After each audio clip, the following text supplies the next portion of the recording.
오늘 우리가 함께 묵상하실 하나님 말씀 요한 1서 4장 7절에서 8절입니다.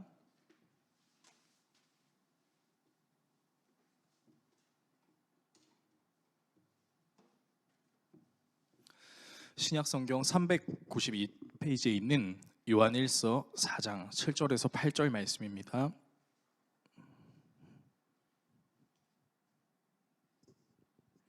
말씀이 길지 않으므로 이 말씀은 우리가 같이 보면서 한 목소리로 읽었으면 좋겠습니다. 같이 읽겠습니다. 사랑하는 자들아, 우리가 서로 사랑하자. 사랑은 하나님께 속한 것이니 사랑하는 자마다 하나님으로부터 나서 하나님을 알고 사랑하지 아니하는 자는 하나님을 알지 못하나니 이는 하나님은 사랑이심이라. 아멘. 오늘 수요 예배 교회 방향 세 번째 설교 시간, 어떻게 가는 것이 사람을 향해 가는 것인가요? 라는 주제로 하나님의 말씀 나누도록 하겠습니다. 네, 오늘 예배 자리에 나와주신 여러분들 진심으로 환영합니다. 우리 옆에 있는 성도들을 보면서 이렇게 축복해 줬으면 좋겠어요. 우리 좌우를 보시면서 또 먼 곳에 계신 분들 보면서 이렇게 얘기했으면 좋겠습니다. 사랑하고 싶습니다. 시작. 사랑하고 싶습니다. 네, 여러분, 우리 정말 사랑하고 싶은 사람들이에요. 하나님 말씀대로 살고 싶죠. 근데 사랑이 정말 쉽지가 않아요. 그래서 사랑을 하려고 노력하면서도 좌절을 많이 하고, 내가 진짜 사랑할 수 있을까? 그런 고민을 하기도 합니다. 그래서 오늘 여러분과 함께 이제 사랑을 해야 되는 부분, 어떻게 하면 사랑을 할 수 있을까, 어떻게 하면 사람들을 사랑할 수 있을까에 대한 내용을 좀 나누려고 해요. 제가 전 교회에서 청년 사역을 했을 때 실제로 일어났던 일입니다. 한 이제 여자 청년이 이제 교회로 오고 있었어요. 근데 무거운 거를 이렇게 들고 오는 거예요. 그래서 낑낑대는 모습이 느껴져가지고 그 청년에게 가서 이제 짐을 들어주면서 제가 이렇게 말했습니다. 무거운 짐 들면 다쳐, 나한테 맡겨, 이렇게 얘기를 했어요. 사실 이렇게 말한 이유는 역시 목사님 최고, 고마워요 목사님 이라는 말이 듣고 싶어서가 아니라고 하면 거짓말이겠죠. 사실 듣고 싶죠. 물론 그런 말을 들으면서 이제 인정 욕구를 채우고 싶은 마음이 아예 없는 것은 아니지만, 그 청년이 무거운 것을 들고 있는 것을 보기 힘들어서 대신 들어주고 싶은 마음에 이제 달려가는 거예요. 어쨌든 저는 청년이 저를 칭찬해 줄 줄 알았습니다. 목사님 고마워요, 진짜 무거웠는데 라고 얘기해 줄 줄 알았는데 전혀 생각하지도 못한 대답을 저에게 했습니다. 이런 대답이었어요. 목사님, 지금 발언 되게 위험한 발언인 거 혹시 알고 계세요? 여자는 무거운 거 못 든다, 뭐 그런 뜻으로 말씀하시는 것 같은데 요즘 그렇게 말씀하시면 큰일 나는데, 지금 성차별적인 발언으로도 들릴 수 있는 거 알고 계세요? 그러니까 머리를 한 대 쾅 하고 맞은 기분이 들었었어요. 저는 그냥 무거운 짐을 들고 있는 청년 그 무거움을 좀 대신 짊어져 주고 싶어서 갔을 뿐인데, 제가 사랑하는 마음으로 편안하게 건넨 말과 행위가 그 청년에게는 자기를 무시했거나 성차별적인 발언으로 들리거나 보일 수 있다는 사실이 너무 충격적이었어요. 그래서 뜬금없이 저는 해명을 해야 될 상황에 이르렀습니다. 절대 그런 의도를 담은 것이 아니다, 정말 도와주고 싶어서 그런 거다라고 얘기했고, 청년도 납득을 하면서 그 문제는 그렇게 넘어갔었어요. 그날 저는 그 청년이 선의로 건넨 저의 말과 행동을 왜 그렇게 이해할 수밖에 없었나 굉장히 고민을 많이 했습니다. 그리고 그렇게 말할 수밖에 없는 이유에 대해서 제 나름대로 몇 가지 그 이유를 찾아냈어요. 첫 번째는 시대가 많이 달라졌다라는 것입니다. 제가 어렸을 때만 하더라도 영국 문화 중에 이런 문화가 있어요. Lady First라는 그런 문화가 있어서 이제 저희 아버지께서도 여성은 섬겨야 되는 대상이다라는 걸 저한테 많이 가르쳐 주셔서 그 인식이 저의 몸에 많이 배어 있었거든요. 그래서 여자를 잘 섬기고 잘 대해야 된다라는 인식이 있었고, 저는 그 인식이 몸에 밴 사람이었는데, 요즘에는요, 이 Lady First라는 말을 잘못 쓰면 지옥에 갑니다. 나락 갑니다. 남성 여성 모두 똑같이 대해야 되는 시대가 계속해서 오면서요, 말을 조심해야 되는 거예요. 두 번째는 첫 번째랑 연관되는 부분인데, 남성과 여성을 똑같이 대해야 되기 때문에 상대방이 원하지 않는 배려를 제가 도와주겠다고 했다가는 상대방을 무시하는 처사로 해석이 될 수 있다라는 것입니다. 내가 딱히 도와달라고 하지 않았는데 마치 선심 쓰듯이 도와주러 오는 것이 부담이 될 수 있고, 도와준 사람이 자신에게 도움을 준 것에 대해서 의스대는 것도 딱히 보기 싫어한다는 겁니다. 혼자서도 잘할 수 있는데 굳이 필요 없는 도움을 줘놓고는 자신의 도움에 대해서 칭찬해달라고 하는 거, 요즘 사람들은 좀 견디기 힘들어합니다. 모든 사람들이 다 이렇다고 말할 수 있는 것은 아니지만 대다수의 사람들이 이런 생각을 갖고 있고, 젊은 사람들은 더합니다. 이런 생각들을 통해서 공동체를 이루어야 하는 사람들이 공동체를 불편해하고, 조금이라도 자신을 얕보거나 아래로 보는 말과 행위를 하면 격분합니다. 그래서 좋은 마음을 가지고 있어도 그 좋은 마음을 표현하는 부분에 있어서 사실 우리는 되게 어려움을 느끼는 시대에 살아가고 있습니다. 그리고 이런 문제는 이성 간의 문제, 그리고 세대 간의 문제로 그 규모가 커지고요. 이 규모가 커지면 커질수록 어떤 현상이 일어나냐면 갈라치기 현상이 일어납니다. 여러분들 아마 많이 느끼실 거예요. 문제는 이런 행동들이 심해지니까 사람들의 마음속에 분노라는 것이 사라지지 않습니다. 그리고 그 분노가 커지고 커지면서 무엇으로 바뀌냐면 혐오로 바뀌어요. 마음속으로 불편하고 싫음을 따지는 기준이 무섭게 자리 잡게 되면 그 기준에 부합하는 사람들을 볼 때마다 혐오하게 되는 것입니다. 그래서 10년, 20년 전에는 크게 문제 삼지 않았던 일들이요, 요즘에는요 큰 문제가 돼요. 자기의 의도와는 다르게 상대방에게 피해를 준 것이 매스컴에 보도되거나 어떤 인터넷 이제 SNS 사이트 같은 것에 올라가게 되면요, 여러분 사람 한 명이 바로 매장돼요. 이런 마녀 사냥이요 굉장히 즐비합니다. 여러분 조심하세요. 말과 행동을 조심하시기 바랍니다. 한 방에 끝나실 수도 있습니다. 저도 조심하겠습니다. 여러분, 우리는 과학과 문화가 발전되고 사람들이 더 살기 좋은 진보되고 있는 세상에 살고 있음에도 불구하고 서로 사랑을 나누거나 관심을 갖는, 잘해주는 이런 덕에 관련된 부분은 점점 퇴보되고 있는 세상에 살고 있는 것 같아요. 그리고 이 문제는 비단 교회에서도 나타납니다. 우리 모두 예수 그리스도의 사랑을 누린 사람들이고 그 사랑을 사람들에게 전해야 되는 사명이 있는데, 사랑을 전하기도 어렵고 받기도 어려워요. 괜히 잘못 사랑을 건넸다가 상대방이 불편해하면 어떡하지? 그리고 내가 사랑을 전달해도 상대방이 바뀌지 않으면 어떡하지? 이런 염려들이 나와요. 그래서 우리가 인사는 해요. 옆 사람에게 인사하시겠습니다. 사랑합니다. 축복합니다. 하는데 진짜 사랑합니까? 진짜 축복합니까? 물론 그런 마음이 있긴 하지만 내 사랑을 제대로 표현하는 것도 상대방이 부담을 느끼면 어떡하지라는 우려도 있습니다. 그래서 괜히 손해볼 바에야 가만히라도 있어야겠다라는 생각이 들면서 사람들에게 사랑을 실천하기 더 어려운 국면을 우리는 맞이한 것이죠. 그래서 저는 오늘 여러분과 오늘 읽은 본문을 통해서 사람들을 향해 어떻게 나아가야 되는지를 함께 나누고 기도하는 시간을 가지려고 합니다. 두 가지 내용을 나누려고 해요. 첫 번째는 손해, 두 번째는 하나님을 알. 이 두 가지 내용으로 함께 말씀을 좀 나눠보겠습니다. 오늘 우리가 읽은 본문 말씀 7절을 우리가 좀 다시 한번 읽어봤으면 좋겠는데요, 우리 화면을 통해서 같이 읽어봤으면 좋겠습니다. 함께 읽습니다. 사랑하는 자들아, 우리가 서로 사랑하자.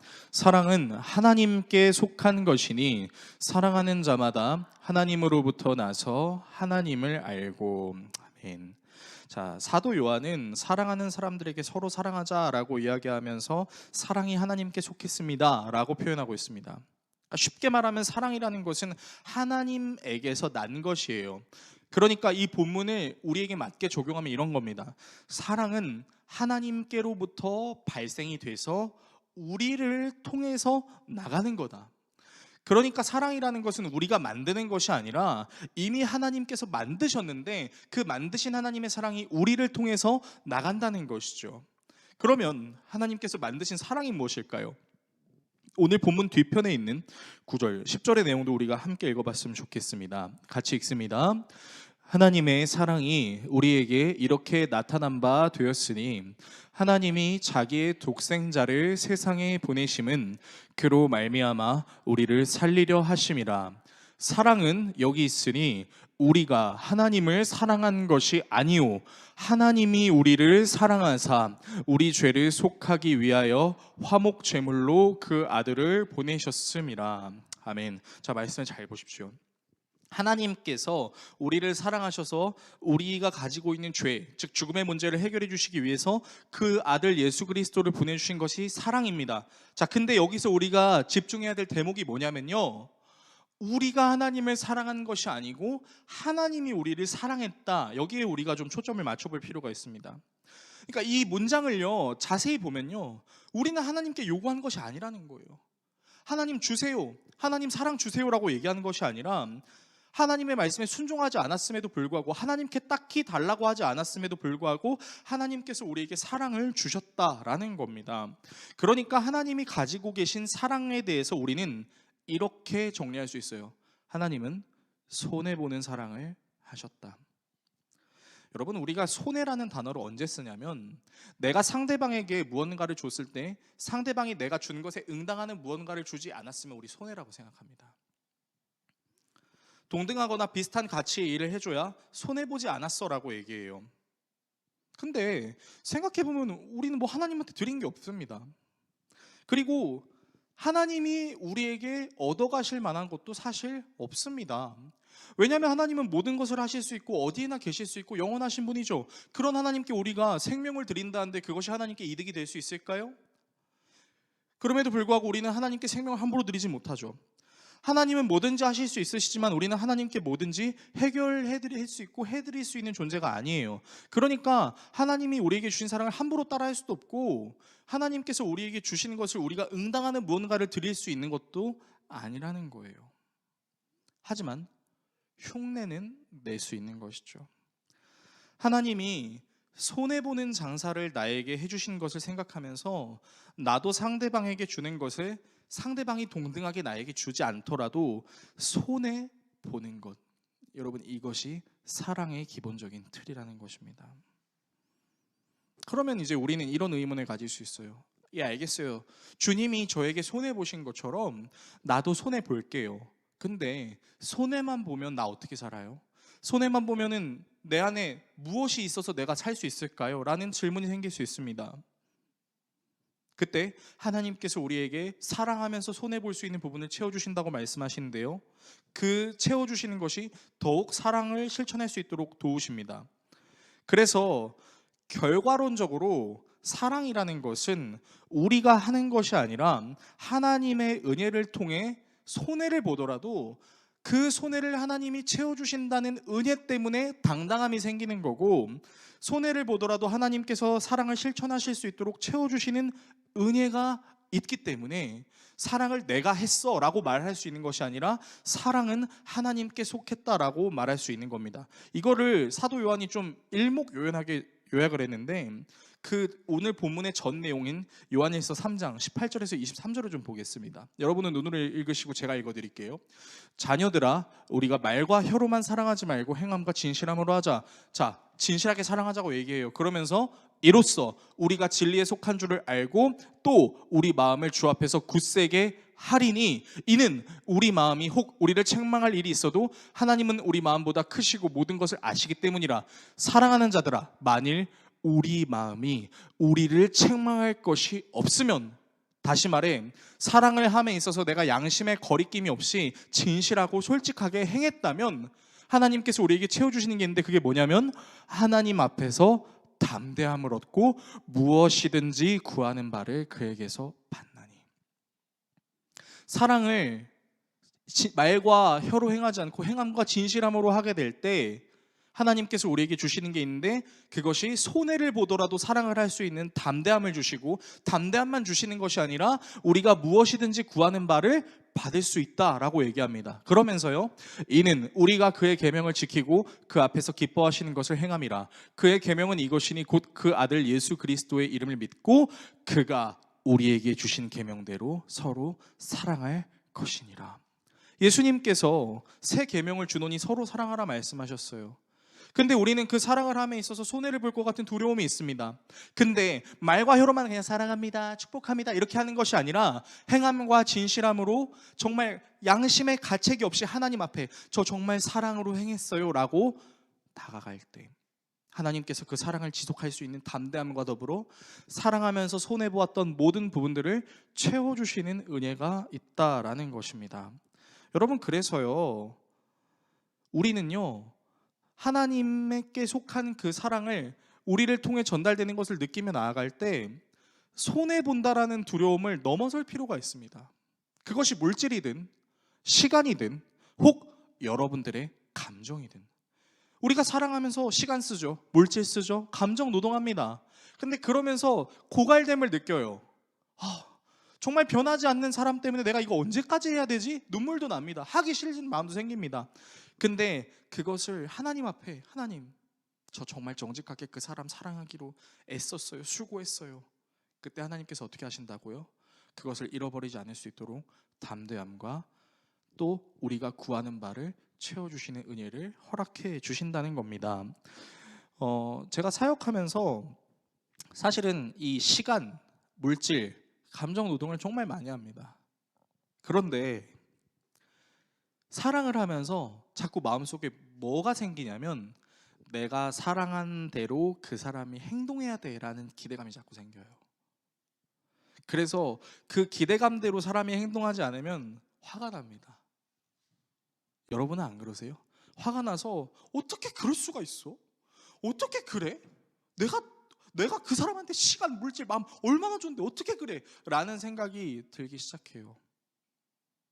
그렇게 내가 행했고 내가 했다라는 생각에 머물면 머물수록 우리에게 생기는 것은 탈진이고 불편함이고 힘듦입니다. 그래서 하나님께서 저에게 체험하게 해주신 기적이 있는데 그것이 무엇이냐면요, 그렇게 내가 했다라는 기준에서 벗어나서 하나님이 나를 통해 행하시는 것이라고 생각을 하게 되면 한 가지 보여주시는 기적이 있는데 그것이 무엇이냐면 그 보기 싫은, 그 생각하기 싫은 사람에게 다가갈 수 있는 담대함을 주신다는 겁니다. 그러니까 보고 싶어져요. 꼴 보기 싫은 그 사람이 보고 싶어집니다. 그러니까 하나님께서 우리에게 행하시는 기적이라는 게요, 어떤 상황과 환경을 변화시켜 주시는 것도 하나님께서 우리에게 베풀어 주시는 기적인데 우리의 마음이 변하는 것도 기적이에요. 그렇게 보기 싫은, 그렇게 정말 상종도 하기 싫은 그 사람이 보고 싶어지고 그 사람을 위해 더 기도하게 되고 그 사람이 반드시 변화될 것이라는 그 믿음으로 여기까지 사역하여 왔고 앞으로도 그렇게 사역할 참입니다. 저의 이 마음이 여러분들도 동일한 마음으로, 그래서 저와 여러분이 손해를 보더라도 채워주시는 하나님의 은혜로 변화되는 사람을 경험하시는 저와 여러분 모두가 되시기를 예수 그리스도의 이름으로 축원합니다. 자, 두 번째는요, 하나님을 알입니다. 그러니까 사랑을 하면서 우리가 얻을 수 있는 유익은요, 하나님을 점점 알게 된다는 겁니다. 오늘 본문 7절에서 8절의 말씀 우리가 같이 한번 읽어봤으면 좋겠는데요, 같이 읽겠습니다. 사랑하는 자들아, 우리가 서로 사랑하자. 사랑은 하나님께 속한 것이니 사랑하는 자마다 하나님으로부터 나서 하나님을 알고 사랑하지 아니하는 자는 하나님을 알지 못하나니 이는 하나님은 사랑이심이라. 아멘. 그러니까 사랑하지 아니하는 자는 하나님을 알지 못하지만 사랑을 하는 자는 하나님을 알게 된다라고 이야기합니다. 자, 그렇다면 이 하나님을 안다라는 이 문장이 가지고 있는 뜻이 과연 무엇일까요? 이 원어의 의미를 살펴보게 되면요, 이 안다라는 것은요, 단순히 지식적으로 안다라는 것을 의미하지 않습니다. 아주 실제적이고 체험적이고 관계적인 부분에서 오는 지식이라고 이야기를 하고 있어요. 그러니까 당시 이 요한일서가 기록된 배경을 좀 찾아보면 하나님을 신비적으로 혹은 비밀스럽게 자신들만 경험해서 알고 있다라고 주장하는 이단들이 있었습니다. 흔히 영지주의자들이라 그러는데, 사도 요한은 이들을 염두에 두고 하나님을 아는 것은 사랑과 연결되어 있습니다라고 이야기합니다. 그렇다는 것은 하나님을 안다는 것이 남들이 경험해보지 못했던 어떤 신비한 체험이나 그런 능력을 발휘할 때 쓰는 표현이 하나님을 안다가 아니라 하나님께서 우리에게 베푸신 사랑을 믿음으로 우리도 그 사랑을 좀 흉내 내보려고 사람들과 관계 맺으며 나아갈 때 하나님께서 비로소 우리에게 어떤 사랑을 주셨는지를 알 수 있다라는 거예요. 자랑하려고 이 얘기를 꺼내는 건 아닌데 제 아내 얘기를 좀 하려고 합니다. 저와 제 아내에게는 여러분들 다 알고 계시겠지만 한국 나이로는 5살, 태어난 지 약 40개월 정도 되는 아들이 하나 있습니다. 하나님께서 우리 가정에 생명을 주시고 이 생명을 잉태하고 출산하고 기르면서 한 가지 상실되고 있는 게 있는데 그게 뭐냐면 제 아내의 생기예요. 사실 제 아내는 출생 예정일에 아들을 출산하지 않았습니다. 그러니까 아내랑 매주 월요일마다 이제 산부인과에 갔었는데 이제 출산 예정일을 이제 보름 정도 앞두고 이제 방문한 산부인과에서 그 선생님이 갑자기 표정이 안 좋은 거예요. 초음파 검사를 마치고 나서 매우 심각한 표정으로 이렇게 말씀하시는 겁니다. 지금 산모가 임신 중독증을 앓고 있습니다. 태아가 위험할 수 있습니다. 당장 내일 아내를 꺼내야 될 것 같아요. 아내랑 산부인과 갔다가 맛있는 거 먹으려고 계획했는데 둘 다 완전 우울해져가지고 이러고 이제 병원을 나왔죠. 그래서 부랴부랴 이제 병원을 예약을 하고 바로 다음날 아침에 이제 가족 분만실에 들어가서 이제 유도 분만을 하려고 하는데 또 선생님이 와가지고 되게 심각한 얼굴로 이러는 거예요. 지금 산모의 혈압이 너무 높아서 위험한 상황이니 제왕절개술을 하셔야 될 것 같습니다. 우리 제왕절개 안 하려고 했거든요. 근데 해야 된다고 하니까 어떻게 해요? 산모가 위험하대요. 그리고 선생님이 딱 이제 그 사인을 받으시려고 이제 동의서를 내밀면서 빨리 사인을 하라 그러는 거예요. 그러니까 저는 제 아내가 위험한 건 원치 않아서 어쩔 수 없이 이제 제왕절개 수술 동의서에 사인을 했고 아내가 수술실에 들어가서 이제 가온이가 태어났어요. 근데 이제 제 아이가 태어난 거는 굉장히 감동스러운 일이지만 제왕절개를 한 제 아내의 배에는 영원히 지워질 수 없는 그 수술 자국이 남았어요. 상처를 좀 가려주고 싶어서 이제 수술을 집도하신 선생님께 가서 이제 여쭤봤습니다. 선생님 혹시 이 제왕절개 흔적을 좀 없앨 수 있는 시술이나 뭐 그런 치료가 없을까요? 그랬더니 그 선생님이 정색하면서 이렇게 얘기하는 거예요. 산모의 상처 없앨 수 없어요. 오히려 영광의 상처죠. 한 생명이 태어났는데 자기를 아니라고 그렇게 얘기하는 건지 모르겠는데 어쨌든 이제 저는 아내의 배의 상처를 되게 지워주고 싶었는데 그 의사 선생님의 말을 듣고 좀 생각에 이제 잠겼어요. 영광의 상처 맞죠. 한 생명이 그 상처를 통해 태어났으니까요. 그런데 아내의 배의 흉터로 출산 과정은 끝났지만 육아의 과정이 남아 있죠. 그러니까 화장실에 갔을 때 보지 못했던 것들이 보이기 시작하는데 바로 아내의 머리카락이 이제 우수수수 빠지는 거예요. 출산 많이 하신 성도님들 정말 존경합니다. 그러니까 육아의 과정이 너무 힘들어서 이제 쉽게 피로를 느끼고 힘들어하는 거죠. 게다가 직장 일도 하고 있으니까. 게다가 아들놈이 진짜 말을 안 들어요. 대한민국에 있는 모든 아들놈들이 다 그런지 모르겠는데 저희 아들은 말을 너무 안 들어서 이제 가온이를 딱 세워놓고 제가 잡아서 이렇게 얘기합니다. 가온아 제발 아빠 엄마 말 좀 들어줘 제발 이러면은 이제 아빠 얼굴을 밀고 이제 또 징징대는 거예요. 요즘 육아 때문에 힘들어하는 부모님들 얼마나 많습니까? 그리고 우리 아버지 어머니 세대는 얼마나 더 힘들게 육아를 하셨을까요? 그래서 요즘 젊은 사람들이 아이를 낳고 싶지 않다라고 말하는 게 어느 정도는 이해가 되는 부분도 있습니다. 그런데요, 너무 감동스러웠던 게 하나 있었어요. 그게 뭐냐면 그렇게 아기를 낳는 것도 힘들었고 이 아이를 기르는 것도 너무 힘든데 제 아들이 이렇게 빵긋 웃고 있는 걸 보면은 제 아내가 언제 힘들어했냐는 듯이 가가지고 아들을 껴안고 마치 그 아들이 웃는 모습을 보니까 모든 것이 회복된 것처럼 느끼는 그 아내를 보면서 아, 사랑이라는 게 이런 건가? 라는 걸 제가 조금 배웠습니다. 저는 아내를 통해서 하나님이 우리를 얼마나 사랑하셨을까를 생각해 봤습니다. 왜냐하면 하나님께서도 해산의 고통으로 우리를 낳으시고 해산의 고통으로 우리를 사랑하셨다고 말씀하셨기 때문입니다. 미가서 4장 9절에서 10절은 이렇게 이야기합니다. 이제 내가 어찌하여 부르짖느냐 너희 중에 왕이 없어졌고 내 모사가 죽었으므로 내가 해산하는 여인처럼 고통함이냐 딸 시온이여, 해산하는 여인처럼 힘들여 나을지어다. 이제 내가 성읍에서 나가서 들에 거주하며 또 바벨론까지 이르러 거기서 구원을 얻으리니. 무엇입니까? 예수 그리스도의 나심을 예고하고 있는 본문이죠.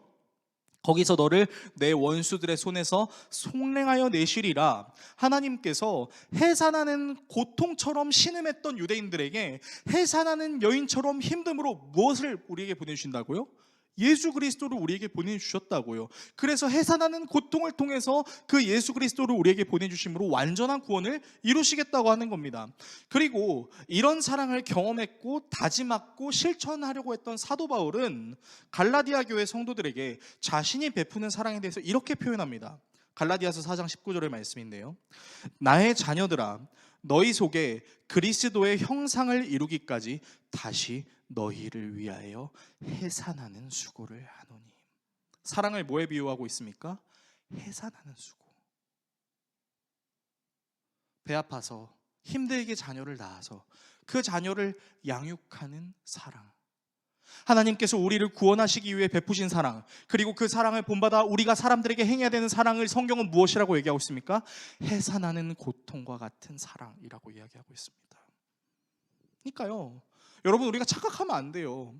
하나님은 전지전능하시니까 우리를 사랑하시는 게 별일 아니겠지? 아니라고요. 별일이 아니라 하나님도 해산하는 고통을 느끼는 그 심정으로 우리를 사랑하셨다고요. 그래서 우리는 결코 하나님이 전지전능하다고 하셔서 하나님이 우리를 사랑하시는 것을 우습게 여기면 안 됩니다. 오히려 말할 수 없는 탄식과 고통으로 우리를 사랑하신 하나님의 열심으로 이해해야 하는 것입니다.